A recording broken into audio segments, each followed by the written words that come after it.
Ito namang mga naulilang pamilya ng tatlong taga Batangas na pinaslang sa Maguindanao del Sur. Umapila ng tulong kina Pangulong Marcos at Vice President Sara. Brigada Jigo Custodio, i-brigada mo! Brigada! Live report! Nananawagan kay Pangulong Ferdinand Marcos Jr. at Vice President Sara Duterte ang mga naulilang pamilya ng tatlong Calatagueño na pinaslang sa Maguindanao del Sur na tulungan sila na makamit ang hustisya. Hindi daw makatarungan ang sinapit ng tatlo, lalo pat karumaldumal na krimen ang sinapit ng mga ito. Mahal na Pangulo Ferdinand Marcos, sana mabigyan niyo ng katarungan ng mga anak ko. At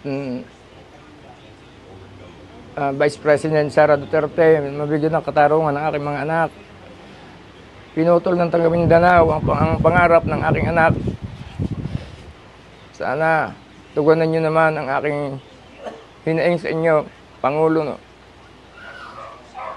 Bongbong Marcos at Vice President Sara Duterte.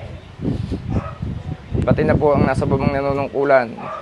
Sobra silang pinahirapan, ginapos, binalutan ng tape ang mga muka, may mga tama ng bala, pinalo sa ulo at saka binaon sa lupa.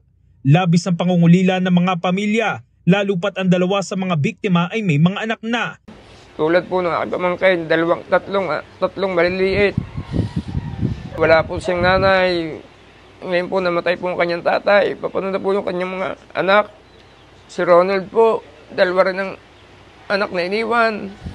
Una nang nailibing si Ronald Alumno kahapon at ngayong araw naman nakatakdang ihatid sa kanilang huling hantungan si Luis at Jerry Olarte.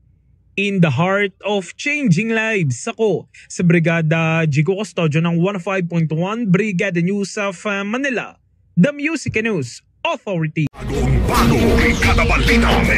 Ang bahaging ito ay hatid sa atin ng Yummyvit ES2 Oral Drops. Simulang tuparin ang pangarap ng iyong anak. And stunting now!